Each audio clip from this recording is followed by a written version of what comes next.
Bienvenue dans cette exploration captivante de l'Eleagnus. L'Eleagnus, également connu sous le nom de chalef, appartient à la famille des Eleagnaceae. Son nom scientifique est Elaeagnus et il existe environ 50 espèces différentes. Originaires principalement d'Asie et d'Europe, les Eleagnus sont appréciés pour leur résilience et leur capacité à s'adapter à divers environnements.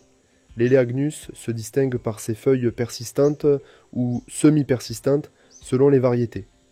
Elles sont souvent argentées ou vert-gris sur le dessous, créant un contraste visuel saisissant.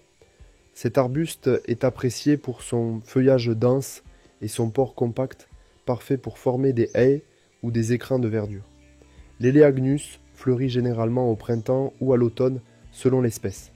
Ses petites fleurs, souvent crème ou jaune pâle, sont discrètes mais très parfumées, attirant de nombreux pollinisateurs comme les abeilles. Après la floraison, l'arbuste produit des baies comestibles rouges, oranges ou argentées. Ses fruits, riches en vitamines et antioxydants, peuvent être consommés frais ou utilisés pour faire des confitures et des gelées. L'Eleagnus se multiplie principalement par bouturage ou semis. Le bouturage est la méthode la plus courante et la plus efficace. Il se pratique généralement en été, en prenant des boutures semi-ligneuses, ou en automne, avec des boutures ligneuses. Les semis peuvent être réalisés à partir des graines contenues dans les baies, bien que cette méthode soit plus longue et moins prévisible. Les graines doivent être stratifiées à froid avant d'être semées au printemps. La meilleure période pour planter l'Eleagnus est l'automne, ce qui permet à l'arbuste de développer ses racines avant l'hiver. Il peut également être planté au printemps, mais il nécessitera alors un arrosage plus régulier. En termes de floraison, l'Eleagnus ebingei, par exemple, fleurit en automne, tandis que l'Eleagnus angustifolia fleurit au printemps. Les périodes de fructification varient également en fonction des espèces, avec des baies mûres en automne ou en hiver. L'Eleagnus est un champion de la résilience. Il tolère une large gamme de conditions de sol, même pauvres et secs, et se montre très résistant à la sécheresse. Cet arbuste est également capable de s'adapter à la salinité, ce qui en fait un choix idéal pour les jardins côtiers. Pour le cultiver, choisissez un emplacement ensoleillé à mi-ombragé. Une fois bien établi, il nécessite peu d'entretien, hormis une taille annuelle pour maintenir sa forme et sa densité.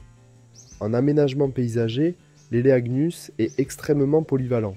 Il peut être utilisé en haie, en massif ou en sujet isolé. Sa capacité à former des écrins denses en fait un excellent choix pour protéger votre jardin des regards indiscrets et des vents.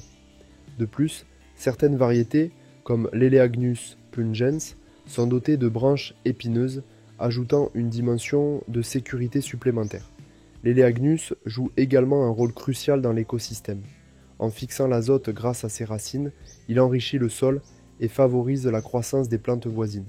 De plus, ces baies fournissent une nourriture précieuse pour les oiseaux en hiver, contribuant à la biodiversité locale. Cet arbuste est aussi utile pour prévenir l'érosion des sols grâce à son système racinaire dense.